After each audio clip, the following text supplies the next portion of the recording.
Hello दोस्तों, welcome to Asian academy classes. This side your mentor Dakshayani वांडरिंग की। I hope आप सब बहुत अच्छे होंगे और आप सबकी पढ़ाई अब बहुत अच्छे से चल रही होगी। तो सुबह हमने एक unit that is money and banking खत्म कर दिया और अब हमारा शाम का वक्त हो गया है और शाम को अब हम करने वाले हैं day 1 evening balance of payment and foreign exchange. सुबह सुबह हमने एक यूनिट पूरा खत्म कर दिया। अब शाम की बारी, शाम को हम एक और यूनिट खत्म करेंगे और ऐसे 3 दिन में 6 के 6 वीडियोस खत्म और पूरा सिलेबस ओवर हो जाएगा आपका। आपको पता भी नहीं चलेगा, 3 दिन में पूरा का पूरा सिलेबस कंप्लीट। तो चलिए शुरू करते हैं हमारा next unit that is balance of payment. सुबह मैंने आपसे बात करी थी कि कैसे हमारे को आंसर्स लिखने हैं, हम क्या पढ़ने वाले हैं, आपको पीडीएफ कहाँ से मिलेगी। मैं फिर से बता दूं, आपको पीडीएफ हमारे जो एशियन अकेडमी ई क्लासेस का एप्लीकेशन है, जो वापस से मैं अभी डिस्क्रिप्शन बॉक्स में लिंक डाल दूंगी, तो वहाँ से आपको पीडीएफ जो है मिल जाएगी। ठीक है, एशियन अकेडमी ई क्लासेस एप्लीकेशन आप डाउनलोड करो, वहाँ पे फ्री स्टडी मटेरियल सेक्शन में आपको सारे के सारे पीडीएफ धीरे धीरे जैसे जैसे वीडियोस अपलोड होंगी मिलती रहेंगी। ठीक है, तो चलिए देरी नहीं करते हुए वापस से जल्दी से स्टार्ट कर देते हैं बैलेंस ऑफ पेमेंट, एक नया यूनिट नए जोश के साथ। चलो, बस एक याद रखना चीज़ कि जैसे जैसे मैं पढ़ा रही हूँ प्लीज़ तभी के तभी उस चीज़ को कवर कर लो। जितना ज़्यादा प्रोकास्टिनेट करते रहोगे उतनी ज़्यादा नुकसान आपको ही होने वाली है। ठीक है, तो फटाफट 3 दिन में 3 चीज़ें, सारा यूनिट ख़त्म, उसके बाद सिर्फ ज़्यादा से ज़्यादा रिवीजन। भाई 40 आउट ऑफ 40 कैसे स्कोर नहीं करते देखते हैं। तो सबसे पहले बात करते हैं बैलेंस ऑफ पेमेंट की। बैलेंस ऑफ पेमेंट यूनिट में पार्ट जो है, बैलेंस ऑफ पेमेंट बेसिकली जो चैप्टर है उसको वो जो है 2 पार्ट्स में बटा हुआ है। एक है बैलेंस ऑफ पेमेंट और दूसरा है फॉरेन एक्सचेंज। तो बैलेंस ऑफ पेमेंट और फॉरेन एक्सचेंज हम दोनों ही चीज़ें इस वीडियो में कवर करेंगे। तो सबसे पहला ही क्वेश्चन है, what define balance of payment. Balance of payment होता क्या है? जैसे कि बैलेंस शीट बनती है ना, हर कंपनी की बैलेंस शीट बनती है। बैलेंस शीट में क्या होता है, एसेट साइड एक साइड और लाइबिलिटी साइड एक साइड, दोनों जब मैच कर जाते हैं हम कहते हैं भाई बैलेंस शीट मैच कर गई। दोनों जब बैलेंस होते हैं तब बोलते हैं कि हाँ भाई कंपनी सही से चल रही है। तो ऐसी ही हमारी इकोनॉमी की भी एक बैलेंस शीट बनती है। पता तुम्हें हमारी इकोनॉमी की क्या बनती है? Balance sheet. और उस बैलेंस शीट में हम सारे के सारे जितने भी बाहर के देशों के साथ हम जितने भी ट्रांजेक्शन्स कर रहे हैं वो सारे के ट्रांजेक्शन्स हम उसमें रिकॉर्ड करते हैं। और उसको बैलेंस शीट नहीं कहते, बस उसको क्या कहते हैं, बैलेंस ऑफ पेमेंट कहते हैं। क्या कहते हैं? Balance of payment. तो बैलेंस ऑफ पेमेंट वो है जहां पे हम जितने भी दूसरे कंट्रीज के साथ, अदर कंट्रीज के साथ जितने भी इकोनॉमिक ट्रांजैक्शंस करते हैं। कौन से ट्रांजैक्शंस?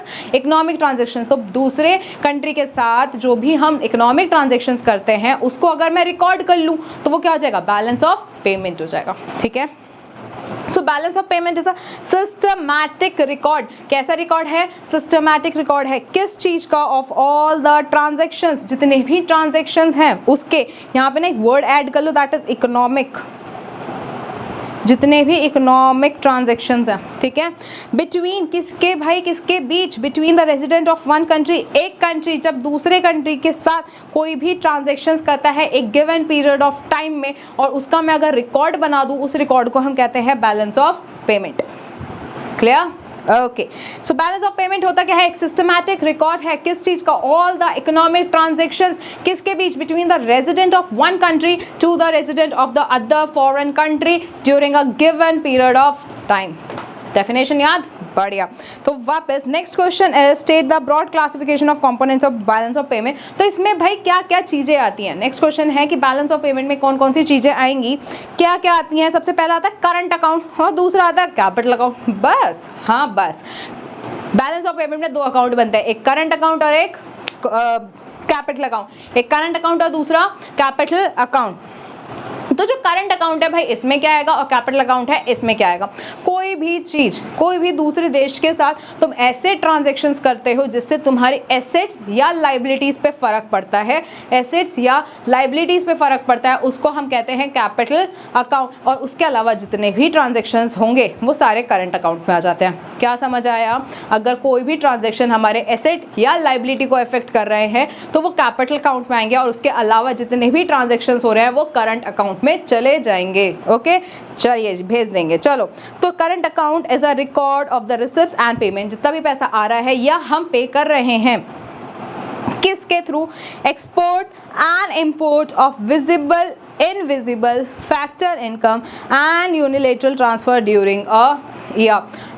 बेसिकली हम दूसरे देश के साथ क्या करते हैं, एक्सपोर्ट करते हैं या इंपोर्ट करते हैं। What is the relationship between our country and the rest of the country, कौन सी ट्रांजेक्शन चलती है, इंपोर्ट या एक्सपोर्ट की। तो एक्सपोर्ट और इंपोर्ट किस चीज़ के, गुड्स के। अगर हम गुड्स को ट्रांसफर करते हैं तो हम उसे कहते हैं विजिबल, क्योंकि हम देख सकते हैं, हम गुड्स को देख सकते हैं, इसलिए हम उसे क्या कहेंगे, विजिबल कहेंगे। बट जो सर्विसेज है, क्या उसे तुम देख सकते हो, नहीं देख सकते हो, इसलिए हम उसे इनविजिबल कहते हैं। क्या कहते हैं, इनविजिबल। एक सेकेंड रुक जाओ, let me check one thing. Okay great, हाँ जी। सो विजिबल क्या होगा, गुड्स, और इनविजिबल क्या होगा, सर्विसेज। एंड तीसरी चीज हमारी आती है फैक्टर इनकम।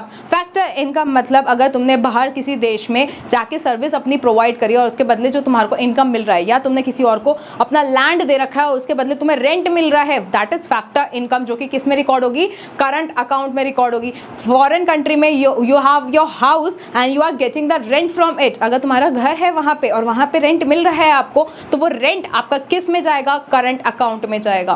बात क्लियर, ओके। तो आई होप आपको फैक्टर इनकम समझ आया। Next is unilateral transfer. Unilateral transfer वो ट्रांसफर होते हैं जो कि एक तरफा होते हैं। एक तरफा मतलब मैम एक तरफा प्यार की बात नहीं करी। एक तरफा ट्रांसफर्स मतलब कि उसके बदले you are not giving anything in return, ठीक है, तुम उसके बदले कुछ भी नहीं दे रहे हो, उसको हम क्या कहेंगे, यूनिलेटरल ट्रांसफर कहेंगे। फॉर एग्जाम्पल तुम्हारे को पेंशन मिल रहा है, ठीक है, एक ओल्ड एज पेंशन, एक ओल्ड एज मैन को अगर पेंशन मिलता है तो क्या वो वहाँ पे काम करता है? उस साल की बात कर रही हूँ मैं, पहले काम कर रखा था, ठीक है, बट क्या उस साल उसने कोई काम इन रिटर्न करा है क्या? नहीं। उसको फ्री में पेंशन मिल रहा है, बिल्कुल। पहले मेहनत करी थी, ठीक है, बट अभी इस साल कोई मेहनत करी क्या? नहीं। तो एक अगर यूनिलेटरल है, सिर्फ एक तरफ से मिल रहा है, तो that is known as unilateral transfer. बात आई समझ? पक्का? बाहर मेरे चाचा जी बैठे हैं, चाचा जी ने मेरे को पैसे रेमिट करे, मेरे को पैसे दिए, ठीक है, तो वो क्या हो जाएगा मेरा यूनिलेटरल ट्रांसफर, क्योंकि उनके बदले में क्या दे रही हूँ? कुछ भी नहीं दे रही इन इकोनॉमिक टर्म्स, ठीक है, प्यार तो बहुत सारा बट उसके अलावा कुछ नहीं। ओके, सो करंट अकाउंट में क्या आएगा? Export and import of what? Visible items, that is goods. Invisible item, that is services. फिर factor income, for example rent मिल रहा था, यूनिलेटरल ट्रांसफर, चाचा जी ने पैसे भेजे, दैट इज यूनिलेटरल ट्रांसफर। तो इन सब का रिकॉर्ड अगर मैं करती हूँ, कौन से अकाउंट में करूंगी? करंट अकाउंट में। कौन से में करूंगी? करंट अकाउंट में। और दूसरा है हमारा कैपिटल अकाउंट, और मैंने जैसे बताया आपको, कैपिटल अकाउंट वो अकाउंट होता है जिसमें हम वो सारी चीजें रिकॉर्ड करते हैं जो एसेट या लाइबिलिटी दोनों में से किसी को भी इफेक्ट करता है। बात आ गई समझ? सो एसेट्स और लाइबिलिटीज को अगर कोई भी ट्रांजैक्शन इफेक्ट करेगा, that will be recorded in capital account. Clear? Okay. So जैसे फॉर एग्जाम्पल मैम जल्दी एग्जाम्पल बता दो क्या होगा। मैंने मशीन खरीदी, I have purchased a machinery, तो मशीन मेरी क्या है? एसेट है, हाँ या नहीं? एसेट है। तो वो जो मेरी एसेट है मशीन, बेसिकली वो कहाँ रिकॉर्ड होगी? कैपिटल अकाउंट में रिकॉर्ड होगी। मैंने इंपोर्ट करवाया, a machine has been imported from a foreign country, it will be recorded in capital account. बात आई समझ? करंट अकाउंट में नहीं करोगे, वो मेरी गुड्स नहीं है, वो मेरी क्या है? एसेट है, ठीक है। And what is the difference between the goods and asset? अगर मैं कोई भी चीज़ कोई भी बेचने के लिए है, वो चीज़ फॉर रीसेल है, that will be your goods, ठीक है, but it is not for resale, it is for production, then it will be your asset, ठीक है। ओके, नेक्स्ट इज अगर मैंने कोई भी बोरोइंग ली है, ठीक है, मैंने किसी से भी बोरोइंग ली है, बोरोइंग लेते समय मेरे पास पैसा आया कि नहीं आया? तो वो जो पैसा है वो किस में रिकॉर्ड होगा? कैपिटल अकाउंट में होगा, because it is affecting my liability. Liability मतलब उधार, जो तुम्हारे को कोई भी कभी भी वापस करनी पड़ती है कोई चीज़, that will be your liability, ठीक है। ओके, आई होप आपको यहाँ तक क्लियर है, ठीक है। Visible items, invisible items, factor incomes and unilateral transfer, ये कैपिटल करंट अकाउंट में रिकॉर्ड होंगे, और जितने भी चीज़ें आपके एसेट्स या लाइबिलिटीज को इफेक्ट कर रहे हैं, that will be recorded in your capital account. Wow, great great great. बस यही जोश लास्ट तक के बनाए रखना है। Next question is state the items included in the balance of payment. So अब मेरे को फटाफट बता दो बैलेंस ऑफ पेमेंट में क्या आएगा? Export and import of goods, export and import of services, factor income, unilateral transfer, या कोई भी इंटरनेशनल ट्रांजेक्शन्स जो कि कैपिटल एसेट्स या लाइबिलिटीज को इफेक्ट करते हैं। Export and import of goods, export and import of services, unilateral transfer, चाहे वो पैसा आया हो या मैंने किसी को पे करा हो। मेरा भाई ऑस्ट्रेलिया में बैठा हुआ है, नहीं बैठा हुआ है, बट अगर मान लो बैठा हुआ है, तो अगर मैं पैसे अगर उसको ट्रांसफर करती हूँ तो वो क्या हो जाएगा? यूनिलेटरल ट्रांसफर हो जाएगा। Next age factor income. Factor income कौन से हो जाएंगे? जो कि कंपनसेशन तुम्हारे को मिल रहा है या कैपिटल सर्विसेज, फॉर एग्जांपल जैसे मैंने रेंट का बताया। Next, international capital transactions relating to import and export of capital in forming of the borrowing और लेंडिंग, कोई भी पैसा आया, वहाँ से तुम्हारा पैसा आया तो वो क्या हो जाएगा तुम्हारा international transactions, international capital transactions, या परचेज ऑफ फॉरेन एसेट, जैसे मशीनरी मैंने इंपोर्ट करवाई थी, ठीक है। तो ये सारी की सारी चीज़ें किस में आ जाएंगी आपकी बैलेंस ऑफ पेमेंट में। क्लियर, बढ़िया, wow wow wow.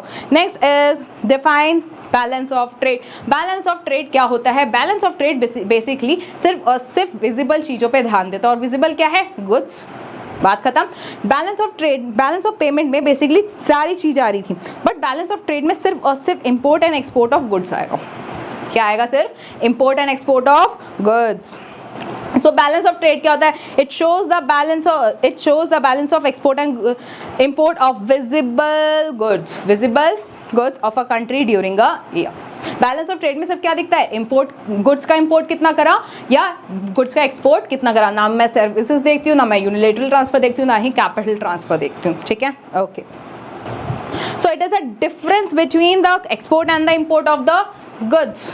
Clear? Okay. The balance of trade need not to be balanced, that it is balance of trade may be surplus or deficit। मतलब क्या है कि बैलेंस ऑफ ट्रेड नाम के लिए balance है, बट ये ज़रूरी नहीं है कि जितना ही एक्सपोर्ट हो उतना ही इंपोर्ट हो, दोनों का बैलेंस होना ज़रूरी नहीं है। ये सरप्लस भी हो सकता है, मतलब एक्सपोर्ट बहुत ज़्यादा इंपोर्ट कम, या ये डेफिसिट हो सकता है कि इंपोर्ट मैं बहुत ज़्यादा कर रही हूँ पर एक्सपोर्ट कम कर रही हूँ, ठीक है। तो सरप्लस और डेफिसिट दोनों ही हो सकते हैं। बढ़िया। What is balance of current account? फिर बैलेंस ऑफ करंट अकाउंट क्या होता है? करंट अकाउंट क्या होता है वो हमने पढ़ लिया, but balance of current account क्या होता है? जहां पे वो balance of current account records of the receipts and payments of a country, जितने भी पैसे आ रहे हैं या जा रहे हैं किस चीज़ के लिए, चाहे मैं गुड्स इनविजिबल आइटम्स के अगर एक्सपोर्ट और इंपोर्ट करवा रही हूँ, या इनविजिबल का एक्सपोर्ट इंपोर्ट करवा रही हूँ, या कोई यूनिलेटरल ट्रांसफर्स हो रहे हैं, तो ये सारी चीज़ें किस में रिकॉर्ड हो जाएंगी? Balance of current account. हाँ या नहीं? ओके। ये भी इक्वल होना ज़रूरी नहीं है, ये भी सरप्लस या डेफिसिट हो सकता है। तो कैपिटल अकाउंट में क्या आता है मैम? अगर कभी भी आप बोरोइंग या लेंडिंग करते हो, या कोई चीज़ एसेट्स खरीदते या बेचते हो, तो ये सारे के, या स्टॉक्स भी, अगर गोल्ड भी तुम खरीद रहे हो बेच रहे हो, फॉरेन एक्सचेंज आ रहा है या जा रहा है, ये सारे की सारी चीज़ें कहाँ रिकॉर्ड होंगी? कैपिटल अकाउंट में रिकॉर्ड, ठीक है। It is very very very very important, मतलब बहुत अच्छे से इन्हें समझ लो कि क्या होता है, और ये तो भाई बहुत ज़्यादा इंपॉर्टेंट है। ये क्वेश्चन मेरे हिसाब से बहुत एक्सपेक्टेड है इस बार, ठीक है। So differentiate between the balance of trade and balance of payment। balance of trade और balance of payment में क्या डिफरेंस है? हमें पता है।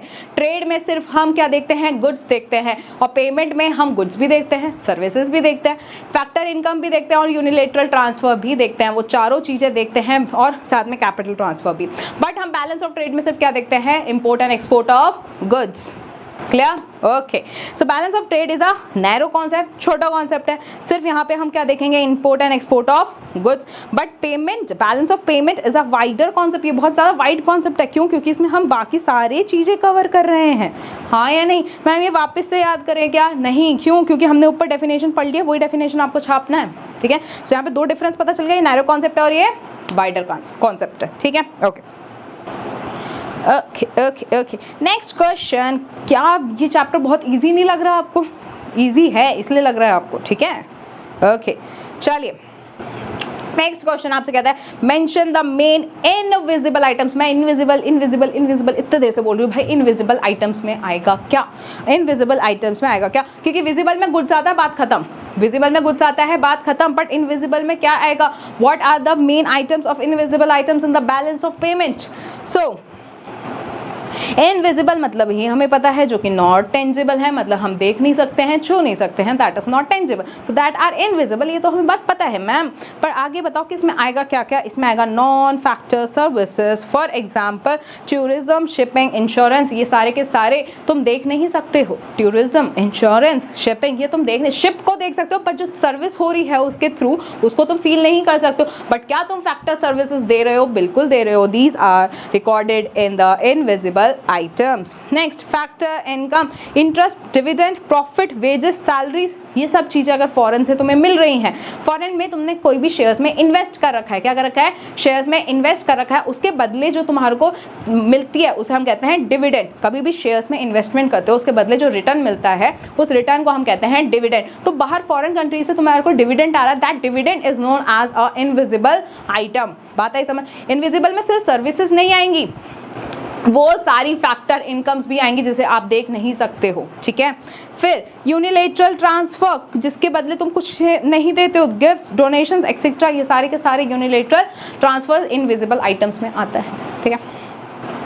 वापस मैम आपने क्या बोल दिया, इनविजिबल आइटम्स में 3 चीज़ें आएंगी, कौन कौन सी, एक तो फैक्टर सर्विसेज, कौन कौन से, शिपिंग, इंश्योरेंस वगैरह ये सब कुछ। फिर दूसरा आएगा फैक्टर इनकम, कोई रेंट आ रहा है, वेजेस आ रहे हैं या इंटरेस्ट, डिविडेंड, ये सारी दूसरी कंट्रीज से आ रही है तो ये। और तीसरी चीज़ हमारी क्या होगी, यूनिलेटरल ट्रांसफर, जिसमें गिफ्ट्स, डोनेशंस, ये सब कुछ हम कंसीडर करते हैं। आई होप आपको समझ आ गया हो, बिल्कुल ठीक है। Next is causes of adverse balance of payment, जब बैलेंस ऑफ पेमेंट बिगड़ जाता है, ठीक है, बैलेंस ऑफ पेमेंट बैलेंस ही नहीं रहता है, तो उस केस में ये क्यों होता है ऐसा, बेसिकली हमारे को ये पूछ रहा है क्वेश्चन कि ऐसे कौन कौन सी वजह है, ऐसी कौन कौन सी कॉजेज हैं जिसके वजह से बैलेंस ऑफ पेमेंट बैलेंस ही नहीं रहता है, एडवर्स हो जाता है। तो पॉइंट नंबर 1, ऐसा क्यों होता है, सबसे पहला है fall in foreign demand. Basically demand जब कम हो जाती है, डिमांड कम हो गई तो अपने आप एक्सपोर्ट कम हो जाएगा, हाँ यानी अब एक्सपोर्ट कम और इतना ज़्यादा हम इंपोर्ट कर लेते हैं, क्योंकि इंपोर्ट करना भी तो ज़रूरी है ना हमारे को, तो इंपोर्ट जब ज़्यादा हो जाता है, एक्सपोर्ट जब कम हो जाता है, तब बैलेंस बिगड़ गया, हाँ यानी। तो पहला ही रीज़न क्या है कि जब फॉरेन डिमांड कम हो जाए, हमारे गुड्स की डिमांड अगर फॉरेन में कम हो जाए, तब क्या होगा, हमारा बैलेंस ऑफ पेमेंट बिगड़ेगा, एडवर्स हो जाएगा, ठीक है। दूसरा, inflationary pressure in the economy, अगर इन्फ्लेशन आ गया, हमारी इकोनॉमी में इन्फ्लेशन आ गया, लोग क्या एक्सपोर्ट करेंगे उस गुड्स को, नहीं। अगर हमारी इकोनॉमी में इन्फ्लेशन आ गया तो क्या लोग एक्सपोर्ट करेंगे, नहीं, बिल्कुल नहीं करें। तो बेसिकली क्या है कि इन्फ्लेशनरी प्रेशर की वजह से भी हम क्या करते हैं, इंपोर्ट, इन्फ्लेशनरी प्रेशर में होता क्या है बेसिकली कि हम इंपोर्ट बहुत ज़्यादा करने लग जाते हैं। अब मान लो एक तो चीज़ एक्सपोर्ट कम हो गई, हाँ यानी, दूसरी चीज़ उसका नुकसान क्या है इन्फ्लेशनरी प्रेशर का, कि यार मेरे देश में वो चीज़ 100 रुपये की बिक रही है, पर बाहर में अगर खरीदूंगी वो तो 90 रुपये में बिक रही है, तो मैं 90 रुपीज़ में इंपोर्ट ना करवा लूँ या 80 रुपीज़ में इंपोर्ट ना करवा लूँ, हाँ या नहीं।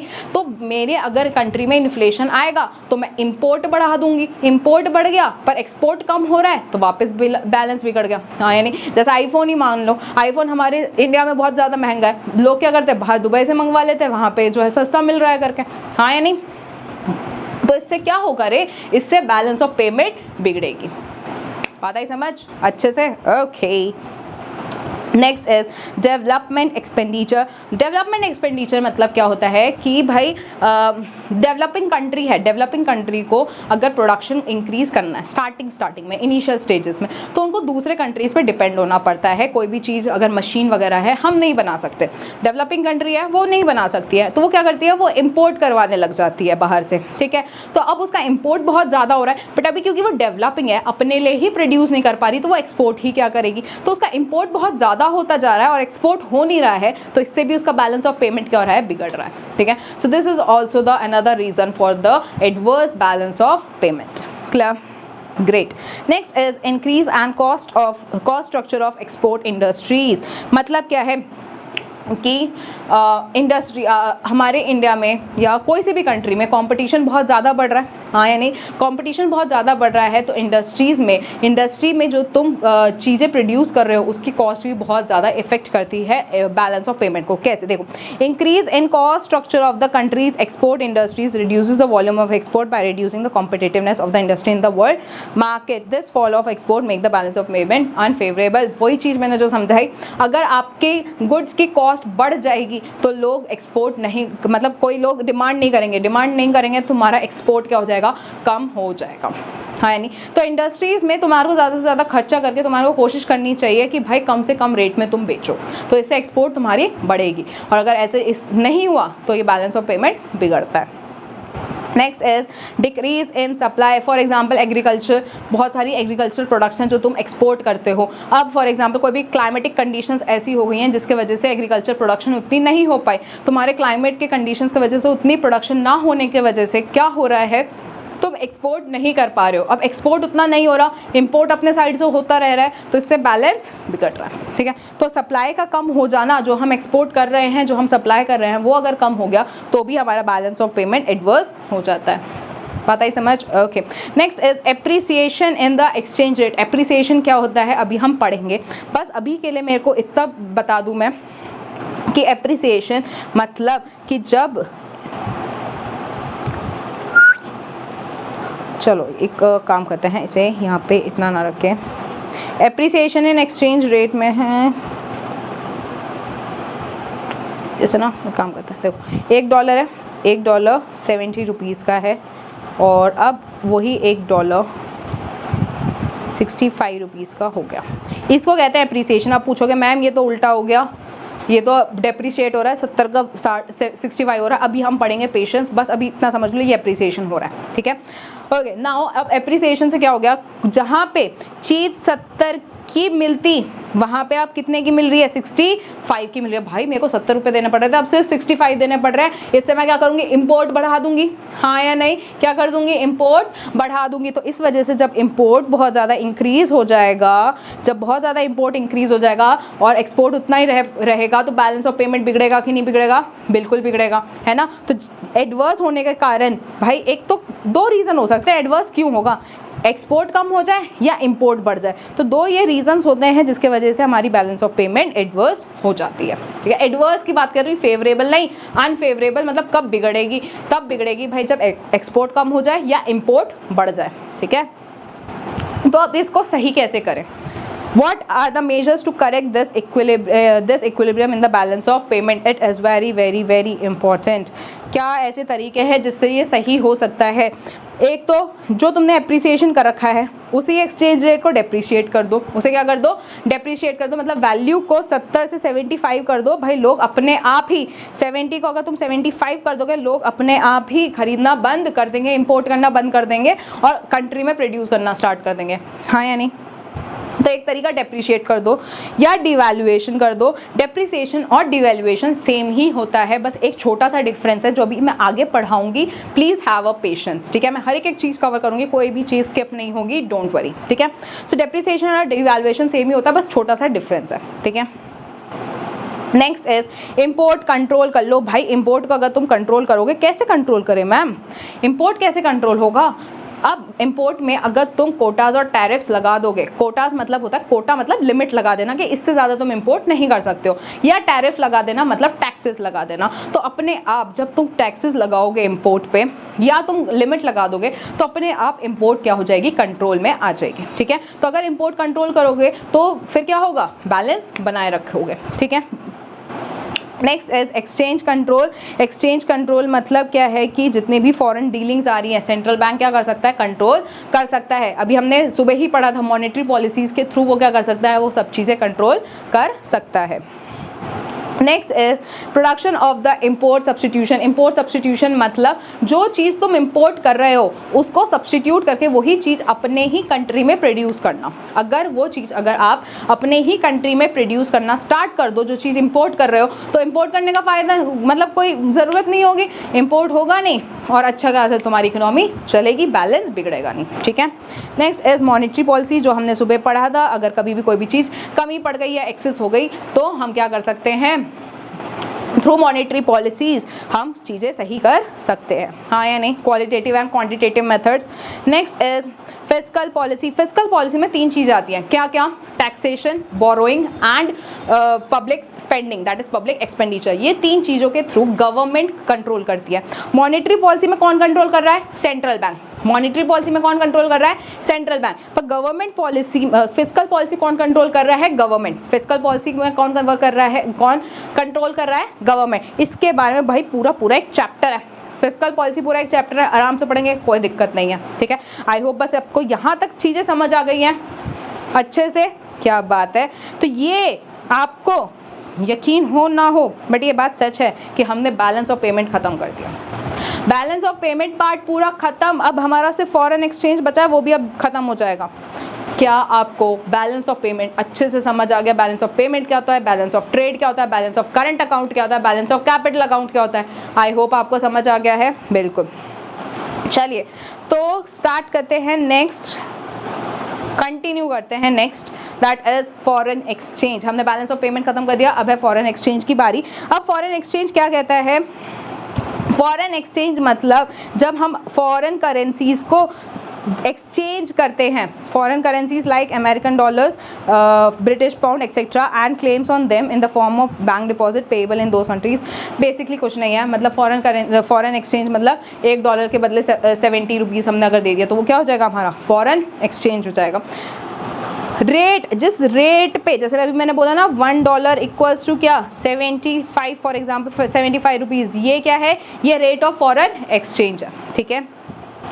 ओके, नाउ फ्लेक्सिबल फिक्स्ड, इसके लिए अच्छे से समझते हैं। देखो ये ना एक चीज़ समझाऊंगी, उससे आपको मोस्टली सारी चीज़ें कवर हो जाएंगी। देखो ये जो $1 की बात कर रही हूँ मैं, $1 रुपीज़ का, ये होता क्या है? ये दो तरीके से डिसाइड हो सकती है, दो तरीके से डिसाइड हो सकती है। पहला है फ्लेक्सिबल, पहला क्या है? फ्लेक्सिबल, जिसको मैं फ्लोटिंग भी कहती हूँ, जिसको मैं फ्लोटिंग भी कहती हूँ, फ्लेक्सिबल हो या फ्लोटिंग, ठीक है। दूसरा तरीका है फिक्स्ड, दूसरा तरीका क्या है? फिक्स्ड, दूसरा तरीका फिक्स्ड। सो फ्लेक्सिबल या फ्लोटिंग एक्सचेंज रेट सिस्टम, एक सिस्टम है जहाँ पे जो फ्लेक्सिबल है और एक एक्सचेंज रेट सिस्टम है जो फिक्स्ड है। तो मैम इन दोनों में डिफरेंस क्या है? यहाँ पे ये जो $1 इक्वल्स टू 75 रुपीज़ है, ये कौन डिसाइड करता है? ये मार्केट डिसाइड करती है। ये कौन डिसाइड करता है? मार्केट। मैम मार्केट मतलब जितनी डिमांड एंड सप्लाई हो रही है, डिमांड एंड सप्लाई हो रही है, इससे पूरा का पूरा जो है डिसाइड होता है कि कितने जो है $1 में कितने रुपए होने चाहिए। तो मैम फिक्स्ड में क्या होता है? फिक्स्ड में ये जो रेट है ये गवर्नमेंट डिसाइड करती है। फिक्स्ड में ये रेट कौन डिसाइड करती है? गवर्नमेंट डिसाइड करती है। Fixed fixed exchange rate system में कौन डिसाइड करेगा? गवर्नमेंट। फ्लेक्सिबल में कौन डिसाइड करेगा? मार्केट। क्लियर? ओके, सो ये डिफरेंस तो समझ आ गया। तो अब जो होता है, दो चीज़ें होती है, एक होता है डेप्रिसिएशन और इसमें आता है एप्रिसिएशन। इसमें क्या आता है? डेप्रिसिएशन और इसमें एप्रिसिएशन। और इसमें होता है डीवैल्यूएशन और रीवैल्यूएशन। तो मैम इनमें क्या डिफरेंस है? डेप्रिसिएशन और डीवैल्यूएशन दोनों सेम ही होता है, वैल्यू कम हो जाना। डेप्रिसिएशन या डीवैल्यूएशन मतलब वैल्यू कम हो जाना। पर मैंने अभी जो बोला था कि छोटा सा डिफरेंस है, वो छोटा सा डिफरेंस क्या है? कि ये मार्केट करती है और ये गवर्नमेंट करता है।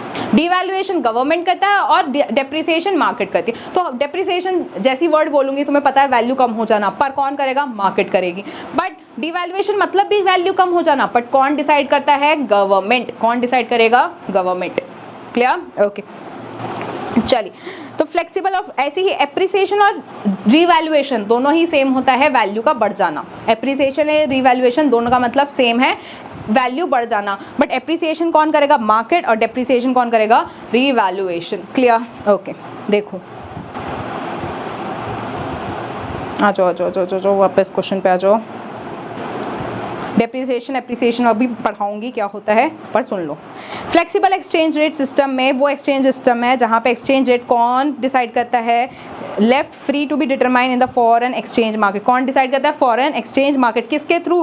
Bye the forces of demand and supply. Demand and supply के फोर्सेस के थ्रू ये रेट डिसाइड हो जाता है, ठीक है। Next is fixed exchange rate. क्या होता है? फिक्स्ड एक्सचेंज रेट में the rate of the exchange of the currency is fixed by the central bank of the country. कौन करता है? बाय एन ऑफिशियल एक्शन, मतलब गवर्नमेंट के थ्रू। तो गवर्नमेंट जैसे बोलती है उसके हिसाब से सेंट्रल बैंक अपना एक डिसीजन लेता है और सेंट्रल बैंक उसको फिक्स करता है, उस रेट को फिक्स करता है। बात आई समझ? ओके, डिफरेंस तो हमें अब पता चल जाएगा। फ्लेक्सिबल में कौन डिटरमाइन करता है? मार्केट डिटरमाइन करती है, हाँ या नहीं। और फिक्स में कौन डिटरमाइन करता है?